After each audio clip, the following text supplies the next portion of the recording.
Imagine this. You're sitting across from someone you once believed was the very embodiment of safety. Their eyes, those same eyes that once made you feel seen, now scan you with calculation.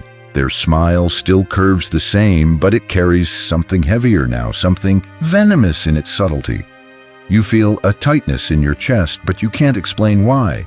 There were no shouted insults, no raised fists, nothing overt, just a quiet erosion, an invisible unraveling of your sense of self. You question yourself constantly now. Did I overreact?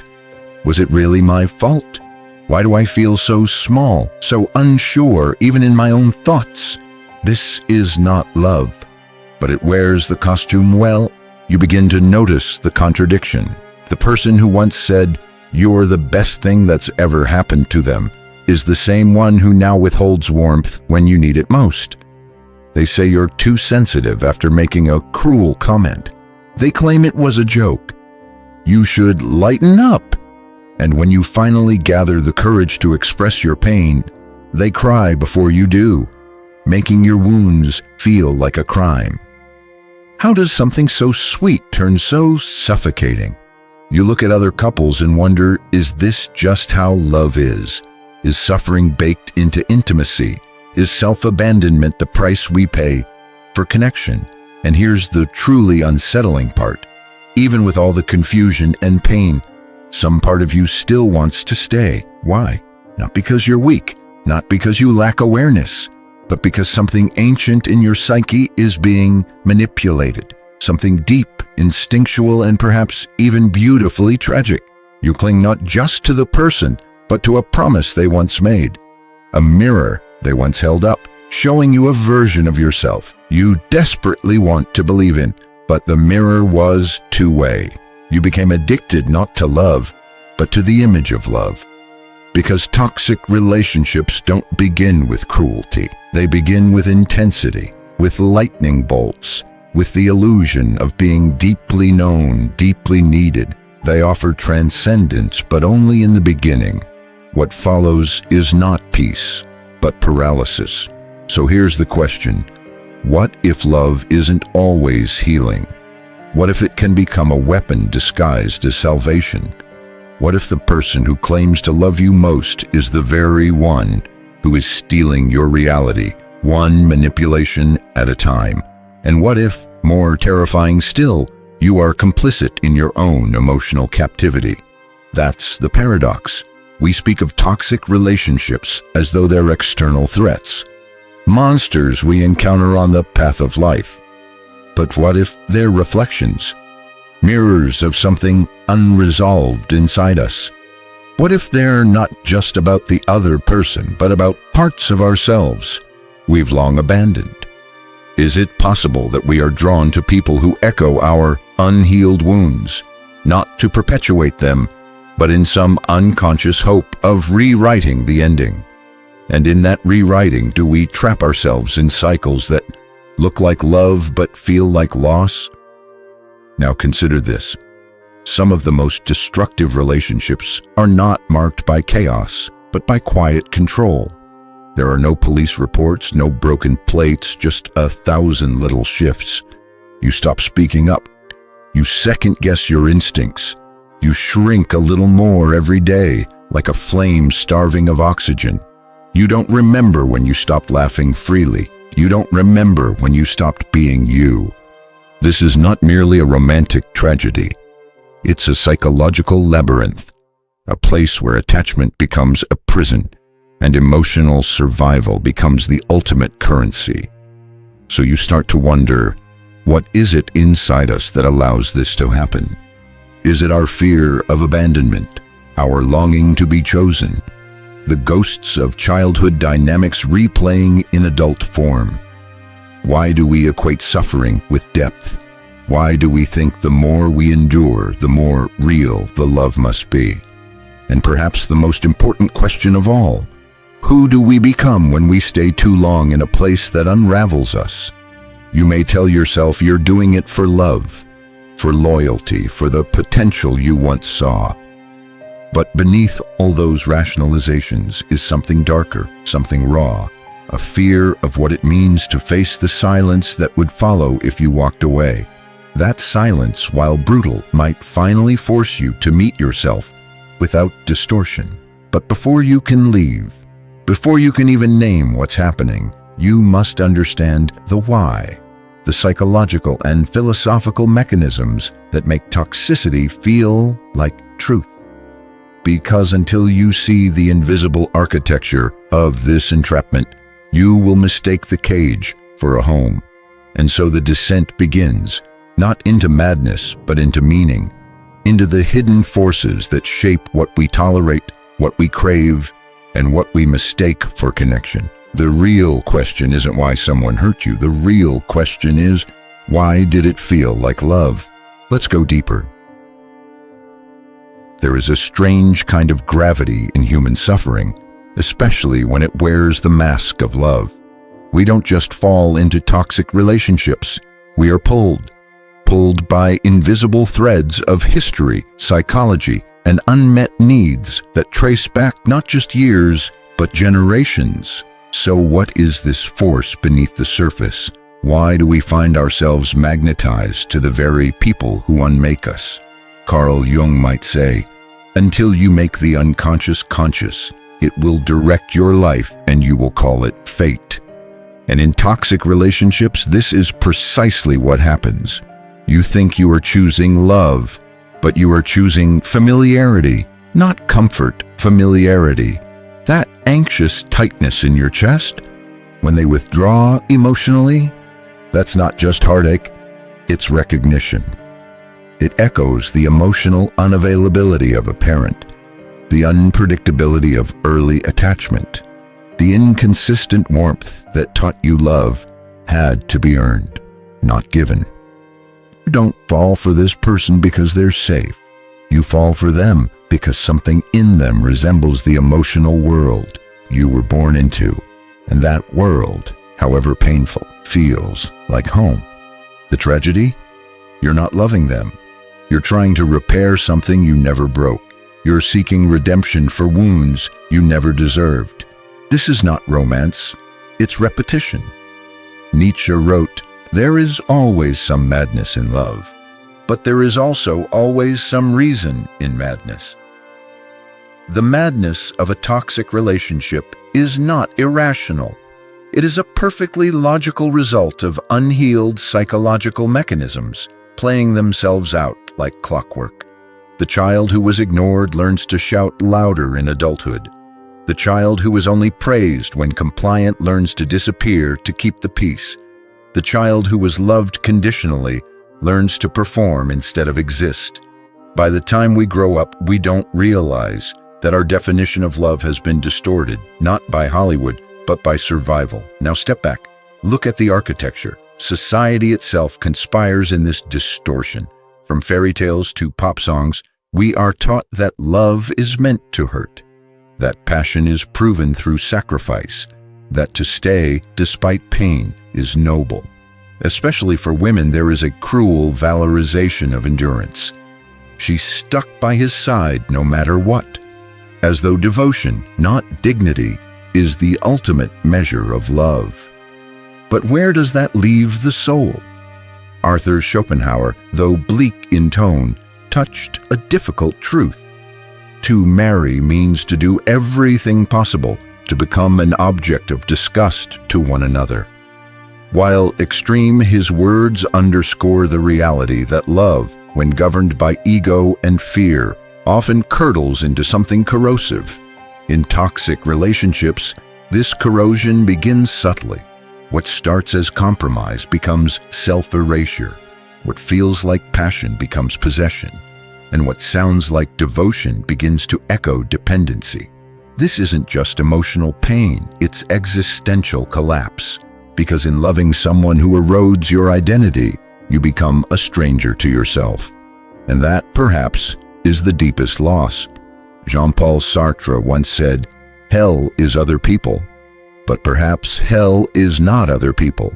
It's the version of ourselves we become in their presence. When we contort, suppress, and fracture ourselves to stay close to someone, we don't just betray our truth, We silence it. And yet, you remain. Why?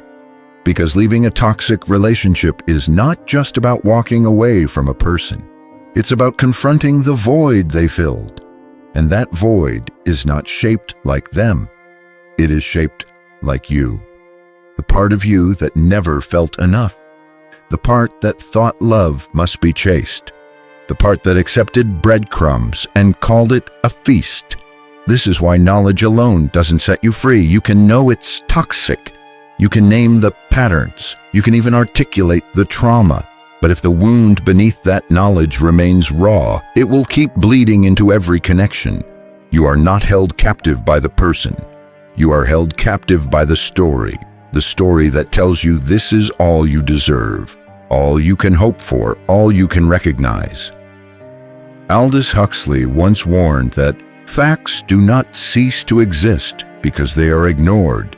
And in toxic relationships, the most dangerous facts are the ones we refuse to look at. The way our nervous system lights up, not when we are loved, but when we are triggered. The way we confuse chaos for chemistry. The way we call it fate, when it's really trauma in disguise. But here's the turn. What if the relationship isn't the prison? What if you are the warden, locking yourself into loops? Because breaking free would mean redefining not just your love life, but your entire identity. Because that's the terrifying cost of awareness. Once you see the pattern, you can no longer unsee it. And once you admit the wound, you can no longer blame the bandage. The roots of this problem are not shallow. They twist deep into the soil of who you think you are. But before you can tear them out, you must be willing to dig, to question everything, to let go of the belief that suffering proves your worth, and to finally face the silence beneath all the noise. And what you'll find in that silence is the beginning of your rebellion. It's strange how quietly devastation creeps in. Not with the violence of thunder, but with the subtlety of erosion. You don't wake up one morning and declare, "I've lost myself." Instead, it happens in fragments, a silenced opinion here, a swallowed emotion there. Over time, your reflection becomes less familiar, not in the mirror, but in the moments you catch yourself behaving like someone you never intended to be. That's the sinister elegance of toxic relationships. Their consequences are not always explosive. They're cumulative. And like carbon monoxide, they are invisible until you're choking. You may think you're still functioning. You still go to work. You smile at gatherings. You say, "I'm fine," like it's your native tongue. But inside, you are splitting. Your instincts blunted, your voice muted, your intuition dismissed as paranoia. And the most dangerous part?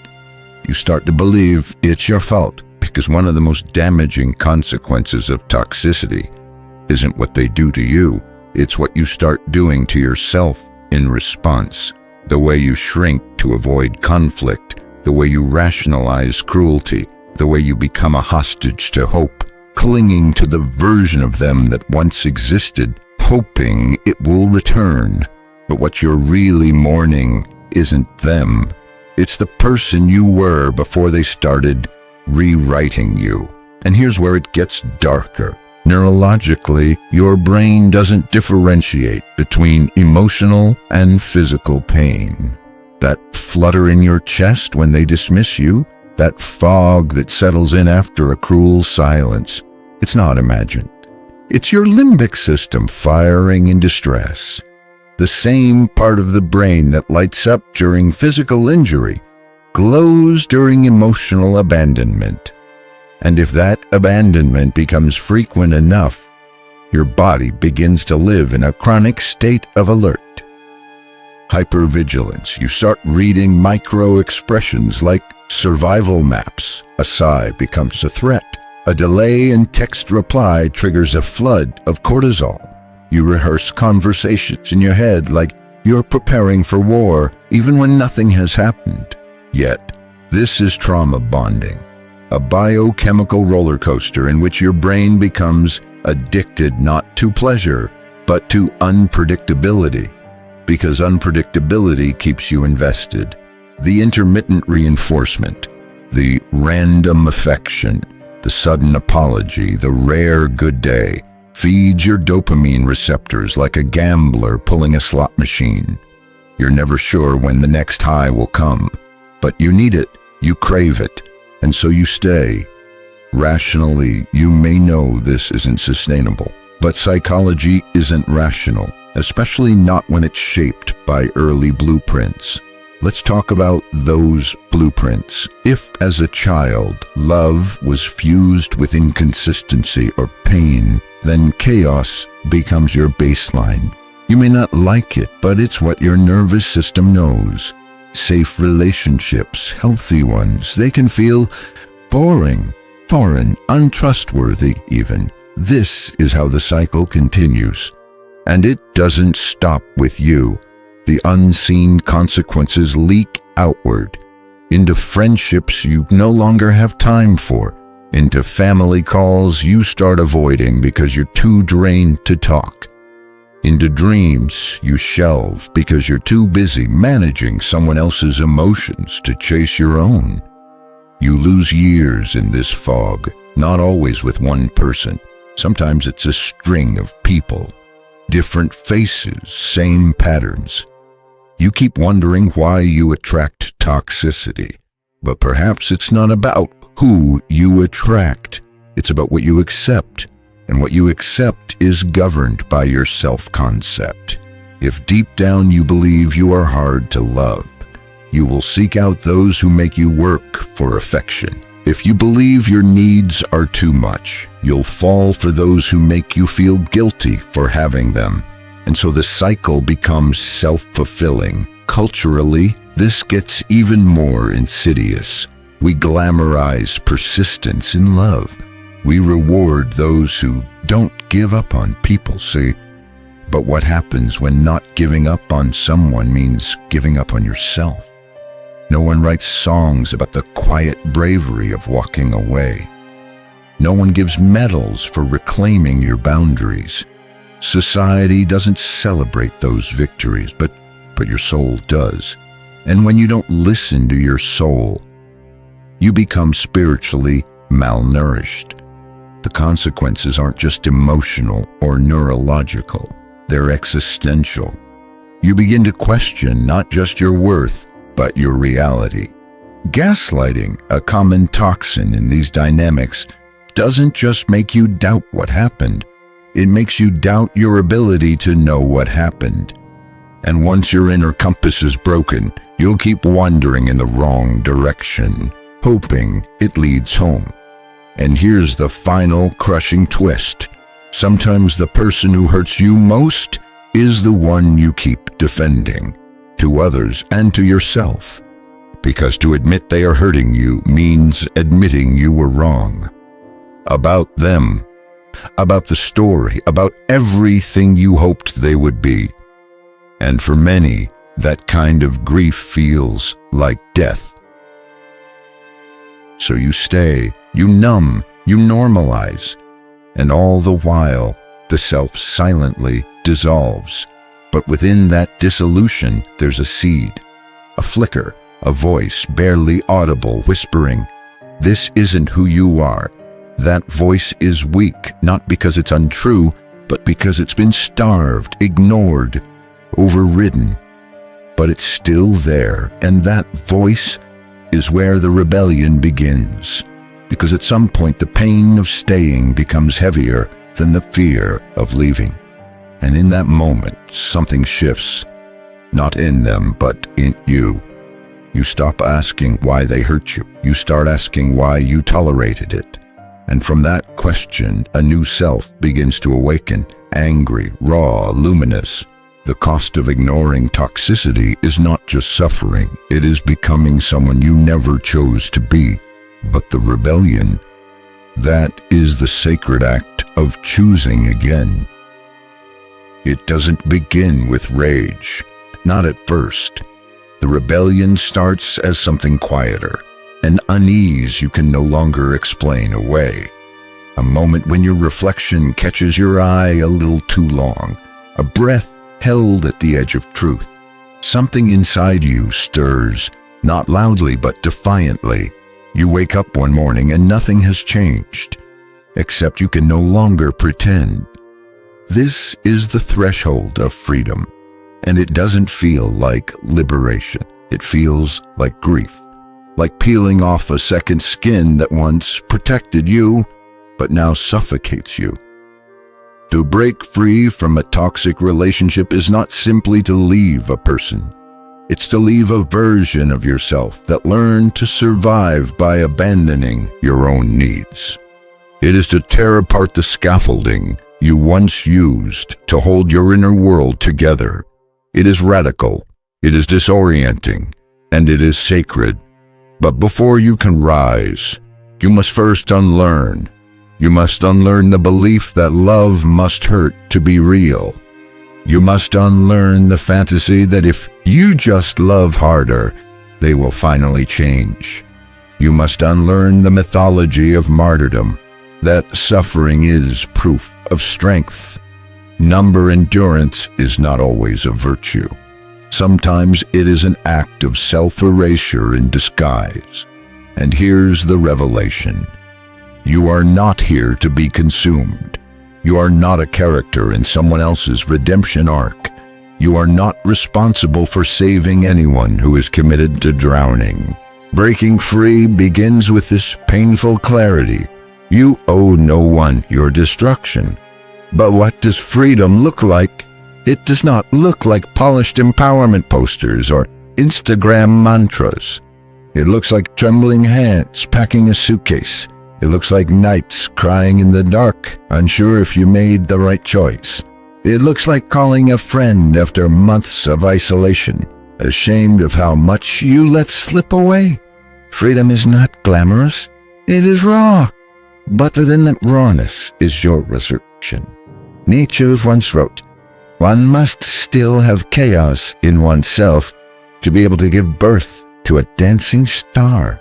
The rebellion begins in chaos, because reclaiming yourself from a toxic dynamic means confronting all the chaos you've kept bottled up, the rage, the sadness, the regret, the guilt.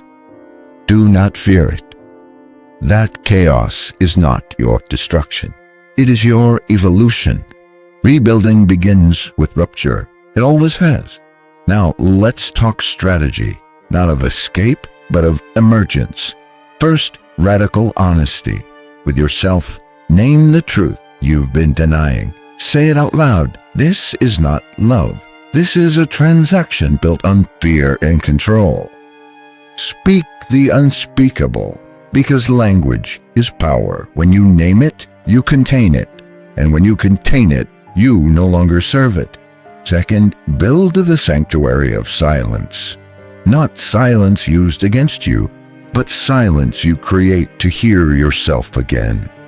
Toxic relationships drown you in noise, accusations, manipulations, circular conversations that leave you dizzy and disoriented. Step back, listen inward, begin to distinguish between their voice and yours. Third, reclaim your body. Toxicity lives not just in your thoughts, but in your nervous system. If your body has learned to flinch in the presence of a text message or to numb during intimacy, it is time to return home to yourself. Movement, breathwork, stillness, touch, these are your anchors. You cannot think your way out of trauma, you feel your way through it. Fourth, surround yourself with truth tellers, not comforters, not people who will tell you what you want to hear, but those who will reflect back your power, not your patterns. Healing requires mirrors that don't distort, and most importantly, shift your narrative. You are not a victim of this relationship. You were entranced by old wounds, by survival strategies, by cultural conditioning. But now, you are awakening, and that shift, that awareness, is what separates a life that is endured from a life that is chosen. Viktor Frankl, who survived the unthinkable, once said, "When we are no longer able to change a situation, we are challenged to change ourselves."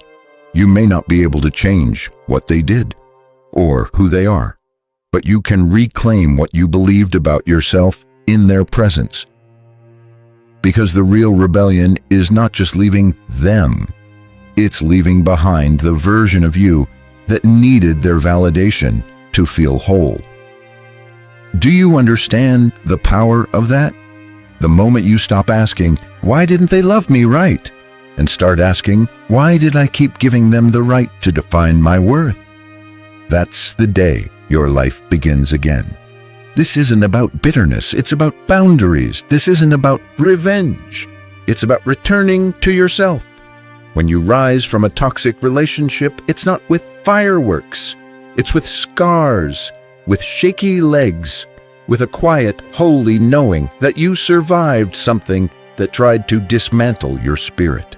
And now you begin the slow, luminous work of becoming whole, not as you were before them, but as you are after, stronger, sharper, softer too, but only for those who've earned the right to see your tenderness. This is your rebellion, not against them, but against the lie that you were ever unworthy of peace. The final truth is approaching, and when it comes, it will burn every illusion to ash and leave you with something clearer than hope. Imagine standing in the wreckage of the life you once fought to preserve. The silence after the storm is deafening. No more screaming matches. No more waiting for the next emotional landmine. Just stillness. But it isn't peace you feel at first. It's emptiness. Because even pain, when endured long enough, becomes a form of identity. When it's gone, you're not sure who you are anymore. You wander through the ruins of your own story, touching memories like broken glass, not knowing whether to mourn or to celebrate. And then it hits you. The truth you've been circling like a ghost around a locked door. You weren't addicted to them. You were addicted to the version of yourself that existed in their presence. The chase, the proving, the aching hope that if you could just be enough, love would finally arrive. But love that must be earned isn't love, it's performance. And you were cast in a play where your pain was the applause. This is the final, most haunting realization. You mistook survival for connection. You told yourself the relationship had meaning because it felt so intense. But intensity isn't intimacy, control isn't commitment, and chaos is not chemistry. The truth is brutal, but also liberating. They never had the power to love you in the way you deserved, not because you were unworthy, but because they were incapable, and no amount of contorting yourself into smaller shapes could make them see a beauty they were never ready to recognize. And deeper still beneath that is this. You were never broken, you were bending to survive. But survival is not a flaw, it's evidence of your brilliance. Every moment you stayed, every time you tried to make it work, wasn't weakness. It was a sacred desire to find meaning, to connect, to love. Even if misdirected, the impulse came from something beautiful within you. That is what you must protect now. Not your past, not your pain, but your capacity to love fully without betrayal. And here's the paradox. Sometimes the people who destroy you are the ones who deliver you to yourself. Because without their betrayal, you might never have questioned the foundation of your worth. Without their manipulation, you might never have uncovered the quiet, unshakable truth at the core of your being. That truth is this: you do not exist to be chosen. You exist to choose who gets access to your energy, to choose who is worthy of your softness, to choose yourself, not as a consolation, but as a first holy act. And when you realize that, something extraordinary happens. You stop waiting for closure, waiting for them to understand, waiting for justice, waiting for a return that was never coming. You stop rehearsing arguments in your mind. You stop checking their online status. You stop wondering if they miss you because it no longer matters. They were the catalyst, not the destination. you begin to reclaim your future, not the one you imagined with them, but the one you abandoned while trying to become enough for them. This is the ultimate revolution. You don't just leave the relationship, you return to your own life. And what once felt empty begins to feel sacred. You fill your space with music that doesn't remind you of them. You take up hobbies that no longer need their approval. You meet people, not to replace what was lost, but to rediscover what was never supposed to be missing in the first place: your joy. You realize that solitude isn't loneliness, it's sovereignty, that love doesn't have to be dramatic to be deep, that peace isn't boring, it's freedom. And then, almost imperceptibly, you begin to love again. Not recklessly, not desperately, but consciously, with eyes wide open and boundaries made not of walls, but of wisdom. You no longer ask, will they leave? You ask, can they meet me where I am? You don't need them to complete you. You need them to meet you, because you are no longer chasing love like a thirsty traveler in the desert. You are the well. You are the source. And anyone who drinks from you must come with reverence or not at all. This is the final truth that toxic love could never survive. When you choose yourself deeply enough, you become unmanageable to those who once controlled you. Your light no longer dims to soothe their shadows. Your voice no longer trembles in the face of disapproval. Your love no longer bleeds just to keep someone else warm. You are not the aftermath of what happened to you. You are the architect of what comes next. So let the ghosts of what could have been fade. Let the illusions collapse. Let the old self die. Because now, finally, you see it. You were never asking too much. You were simply asking the wrong person. And now that you know, truly know, you'll never ask again. You won't settle. You won't shrink. You won't rewrite your worth to fit someone else's story. You are the author now. And the next chapter isn't about survival, it's about sovereignty. Let this be your beginning, not born of rupture, but of revelation. Not from loss, but from remembrance of who you were before the forgetting began. And in this final remembering, you are no longer alone. You are whole. You are home.